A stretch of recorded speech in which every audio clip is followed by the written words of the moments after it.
J'ai lu La tresse de Laetitia Colombani.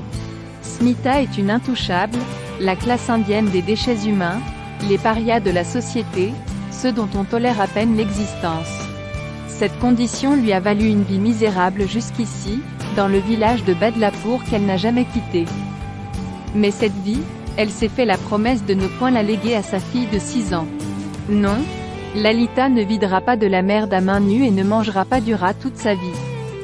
Lalita ira à l'école et aura sa chance de devenir un être humain à part entière.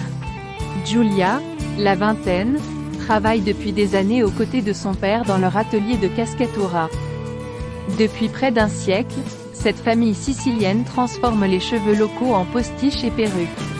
Quand le sort s'acharne brusquement sur cette famille, c'est à Julia de prendre les décisions pour sauver le navire.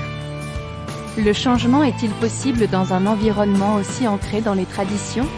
Sarah est une brillante avocate à qui tout semble sourire. 2 fois divorcée et maman de 3 enfants, cette femme a su s'imposer dans le milieu depuis 20 ans et a gravi tous les échelons. Au moment où elle s'apprête à emboîter la dernière marche de son échelle professionnelle, une nouvelle vient ébranler le monde presque parfait qu'elle a mis des années à bâtir. Comment faire face à cette nouvelle réalité? C'est l'histoire de 3 femmes qui a priori n'ont rien en commun. 3 vies, 3 continents, mais la même détermination. 3 destins liés, qui tissent une tresse d'espoir. Laetitia Colombani raconte de manière vibrante les histoires de millions de femmes à travers le monde. Que ce soit en Inde, en Italie, au Canada ou ailleurs, la question des droits de la femme et des inégalités de genre demeure et touche toutes les classes sociales. D'autres problématiques sont abordées, tradition versus modernité, vie professionnelle versus vie privée, et la question perpétuelle du sens de la vie. Quand la volonté de changement se heurte aux diktats de la société, comment des esprits anticonformistes peuvent-ils renverser les mauvais pronostics et s'affranchir des étiquettes qu'on leur a attribuées? L'autrice signe un premier roman bouleversant et empreint d'espoir. Smita n'a pas cédé. Elle en a reparlé le lendemain, le jour d'après, et les suivants. Elle refuse d'emmener Lalita avec elle en tournée. Elle ne lui montrera pas les gestes des videurs de toilettes. Elle ne verra pas sa fille vomir dans le fossé comme sa mère avant elle. Non, Smita s'y refuse. Lalita doit aller à l'école. Devant sa détermination, Nagararan a fini par céder. Il connaît sa femme. Sa volonté est puissante. Cette petite Dali à la peau brune qu'il a épousée il y a 10 ans est plus forte que lui, il le sait. Alors, il finit par céder. Soit. Il ira à l'école du village, il parlera au brahman. Laetitia Colombani est une actrice, réalisatrice, scénariste et écrivaine française née en 1976.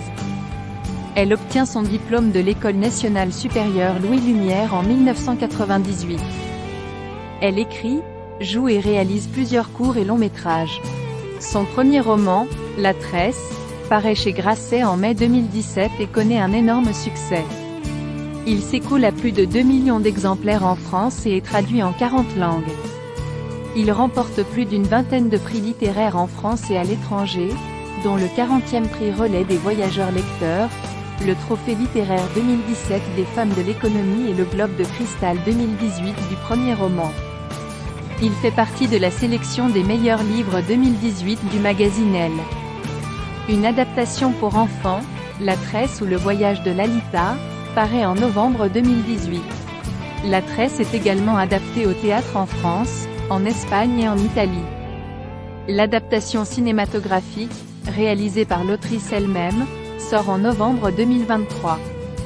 Elle publie 3 autres livres, Les Victorieuses en 2019, Le Cerf-Volant en 2021, et Le Voyage de la tresse en 2023.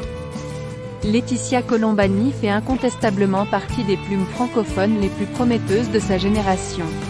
Laetitia Colombani, La tresse, Grasset, 2017.